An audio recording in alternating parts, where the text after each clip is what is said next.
c'est la toute nouvelle boîte de Games Workshop, Wrath of the Soulforged King, pour Warhammer 40 000, opposant Dark Angels et Chaos contre les forces de Vashtor. Et pour une fois, il risque le flop, et je vais vous expliquer pourquoi. Ça, là, ce que je vous ai mis, c'est Burning of Prospero, qui est pour moi leur meilleure boîte. Si vous regardez dans le contenu, il y a 2 personnages, Harryman et Gregor, 10 figurines MK3 neuves pour l'époque, et 5 Terminator. En Horus Heresy, dans des modèles qu'on n'avait jamais vus avant, aussi bien faits. C'est la première fois aussi qu'il y a eu des custodes et des sorts du silence. Tout ça pour, si je dis pas de bêtises, 150 €. Malheureusement, c'est une boîte que j'ai ratée, même si j'aurais beaucoup aimé la voir. Et ça m'avait l'air d'être une très bonne boîte. Je voulais la prendre pour la faire contraster avec la boîte qui vont sortir, Wrath of the Soul King Forge. Vous avez l'article juste ici, et son contenu est assez peu intéressant. Et les influenceurs que je connais et que j'ai suivis sur les réseaux sociaux pensent qu'ils ne comptent pas l'acheter et doutent du fait qu'elle réussisse à marcher. Or, dans cette boîte, il n'y a que 2 nouvelles figurines, ce qui est très très peu. Il y a Azrael, le nouveau maître de chapitre des Dark Angel dans sa nouvelle figurine qui est juste ici.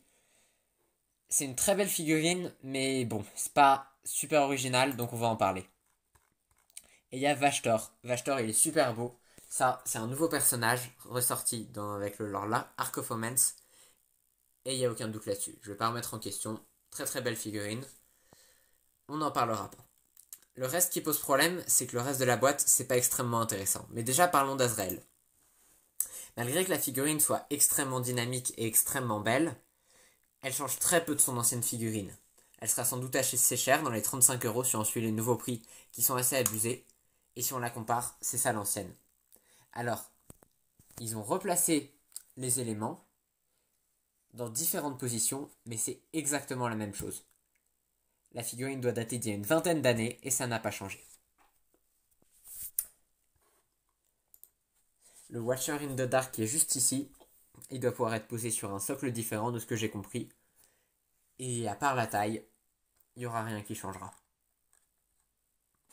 Ce que je trouve assez dommage, c'est que du coup cette figurine, elle manque de quelque chose, d'originalité. Même si dans sa pose et dans son dynamisme, elle est très belle.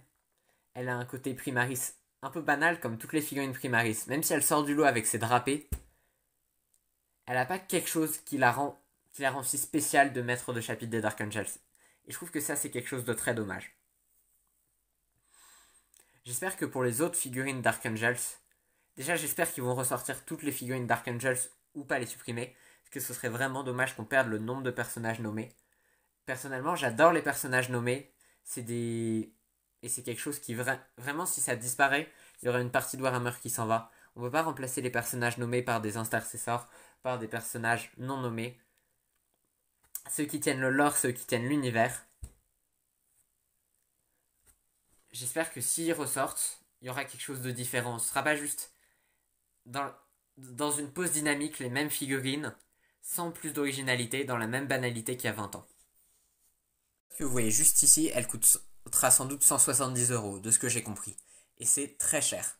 Pas pour le nombre de figurines, parce qu'il y a beaucoup de figurines et ça reste une boîte rentable. Même si c'est pas autant rentable que les autres boîtes, il n'y a rien à dire, c'est bien, c'est une boîte rentable. Mais si vous regardez, qu'est-ce que vous avez? Vous avez Azrael, Vashtor, et c'est les 2 seules nouvelles figurines. Et ça, c'est très très dommage. Ils sortent une nouvelle boîte, il y a 2 nouvelles figurines seulement. Et la suite, c'est des figurines que tout le monde a. Des intercessors, qui sont juste ici. Et ça, tout le monde en a eu. Vous avez qu'à voir là, il y a encore des Battle Force disponibles. Que ce soit dans des Battle Force, que ce soit dans les boîtes à 125 € là maintenant qui permettent de commencer une nouvelle armée. Je pense que les gens qui ont envie d'en acheter depuis le temps qu'ils sont sortis, ils en ont et ça intéresse plus grand monde. Et ces jolis Primaris qui sont d'ailleurs beaucoup trop chers sur leur prix, si vous voyez juste ici, c'est pas la seule chose qu'il y a.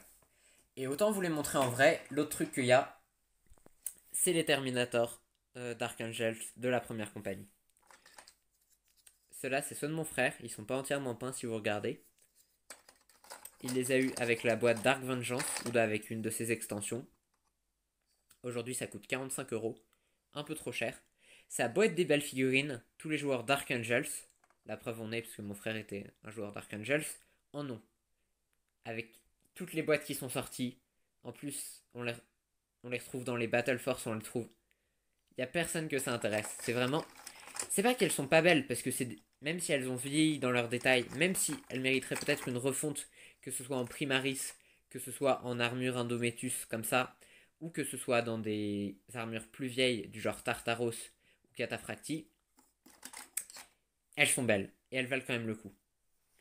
Mais 170 € pour en araignée. Parlons chaos. Là, vous voyez une araignée et 2 oblitérators. Plus des cultistes. Et bah, c'est tout ce qu'il y a. Je vous laisse les montrer. Bon, me demandez pas pourquoi j'avais pris en dollars canadiens. Moi-même, je sais pas. Certes, il y a une économie, parce que ça, c'est une soixantaine d'euros et ça, c'est 40 €. Mais pareil, c'est des figurines que tout le monde a eu, je pense, surtout les joueurs assidus. C'est pas des figurines neuves. Ceux-là, ils étaient dans le starting collecting. D'ailleurs, je me souviens à l'époque, ça coûtait 75 €. Il y avait un perso, le sorcier du chaos. Il y avait ces deux-là. Et il y avait les figurines qui valent aujourd'hui 50 € d'ISMC. Donc, comme la boîte était vraiment rentable, il y a pas mal de monde qui les ont achetés. Les cultistes, ils étaient dans les Battle Force. Ils sont dans les Patrols. Donc 170 € pour avoir des figurines que beaucoup de monde en a, qui sont pas neuves, qui en plus pour les Dark Angels vont très certainement être faites, c'est un peu cher. Le fait que la grande majorité des joueurs assidus ont déjà ces figurines et que ça les intéressera sans doute pas, je trouve que c'est pas exceptionnel. Je vais aller imaginer des unités dans ce style-là, comme les Forge World, de nouvelles unités pour les Dark Angels qui seraient les défenseurs du rock. Déjà, c'est dommage d'avoir voulu mettre absolument des Primaris, parce que Azrael aurait pu être un personnage qui aurait été très intéressant à garder en non Primaris, notamment si on voulait une opposition entre Lionel Johnson et Gilliman sur le sujet des Primaris, comme avec toutes les controverses qu'il y a eu dans l'Imperium. Mais c'est encore plus dommage d'avoir mis des unités sans détail, et d'avoir manqué une occasion de faire des nouveaux trucs. Je pense que j'ai déjà dit tout ce que j'avais à dire. Maintenant, achetez-la si vous voulez, c'est une belle boîte. Mais malgré qu'elle soit rentable, c'est trop cher pour ce que c'est. C'est trop cher pour le peu d'originalité qu'ils y ont apporté. Maintenant, c'est pas à moi de vous recommander de l'acheter ou pas.